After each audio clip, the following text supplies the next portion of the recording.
लेकिन उसके अलावा भी अकादमिक रूप से भी हम बात कर सकते हैं कि मंदिर के हमारे लिए क्या मायने थे। सबसे पहले अगर हम अपनी सभ्यता की बात करें तो हमारी सभ्यता, हम हमेशा से कहते आए कि ज्ञान परंपरा पर आधारित है।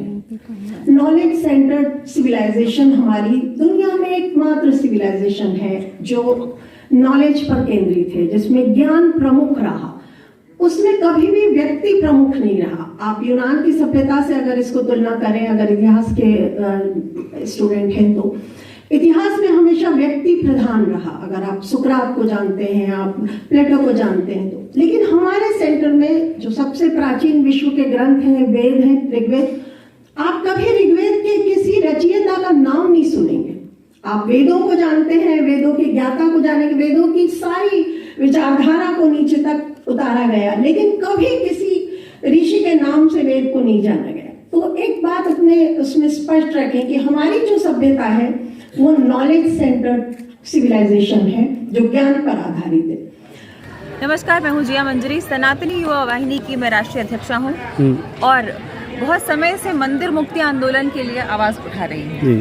और आज हम जिस कार्यक्रम के अंदर हैं, मंदिर की मायने, टेम्पल मैटर्स, इसका विषय ये है कि आज चर्चा हो रही है विश्व में और भारत में भी कि जो मंदिर बन रहे हैं, क्यों मंदिर बनाने आवश्यक हैं। कई बार हमारे युवा भ्रमित होकर के बोलते हैं मंदिर की जगह अस्पताल बनना चाहिए, मंदिर की जगह स्कूल बनना चाहिए। मंदिर क्यों? तो इसकी जानकारी युवाओं को देने के लिए इस प्रकार के कार्यक्रमों का आयोजन किया जा रहा है। अब मंदिर क्यों, ये एक बहुत बड़ा प्रश्न है। मंदिर क्यों का उत्तर यह है कि मंदिर सिर्फ एक केंद्र नहीं है, मंदिर एक व्यवस्था है, मंदिर एक इकोसिस्टम है। मंदिर के अंदर जन्म से लेकर के मरण तक की जो भी क्रियाकलाप होते हैं, आपके जीवन से जुड़ाव रखने वाला एक केंद्र है मंदिर।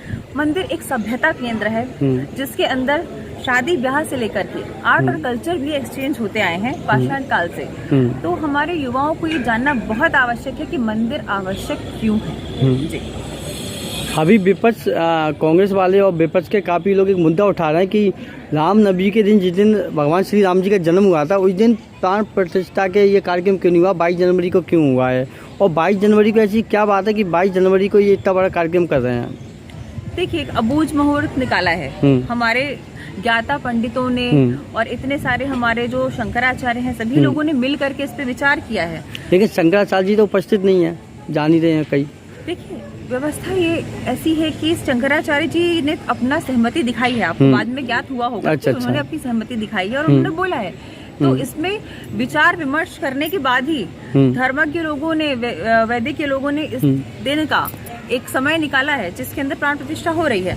तो इस विषय पे मैं चाहूंगी कि कोई बहुत बड़े जो धर्म के ज्ञाता हो, जो समय के गणतज्ञ हो, उनसे भी आप उनका विषय लें। लेकिन मुझे लगता है कि ये एक हर्ष का विषय है। इसमें खोट निकालना, इसमें कुछ परेशानी क्रिएट करना या इसके अंदर अपनी असहमति दिखाना, वहाँ ना आना, ये सभी एक दुर्भावना का एक द्योतक है जो किसी को भी नहीं करना चाहिए। राम मंदिर जब बना नहीं था, जब इसकी बात चल रही थी, तो तब से राजनीति होती जा रही है, कई दल इस पर राजनीति कर रहे हैं। आज राम मंदिर बन चुका है और काफ़ी मतलब सब कुछ हो चुका है, लेकिन फिर भी राजनीति चल रही है। इस बारे में आप क्या कहेंगी? देखिए, धार्मिक राजनीति तो इस देश में बहुत पहले ही शुरू हो गई थी। एक बड़ी ही साइलेंट तरीके से हिंदुओं को दबाया गया।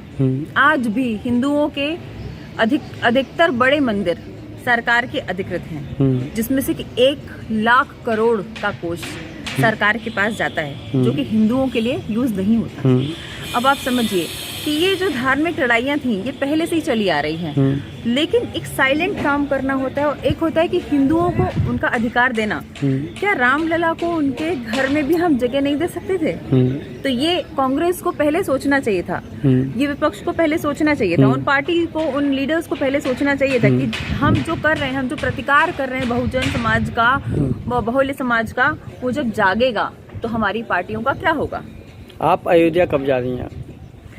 मेरा प्रयास रहेगा, देखिए, माननीय प्रधानमंत्री जी ने सभी से आग्रह किया है कि 22 तारीख को ना आए।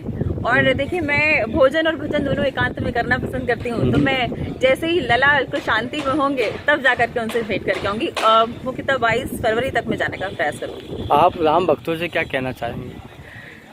हर्ष मनाइए, राम लला रहे हैं और दीप जलाइए।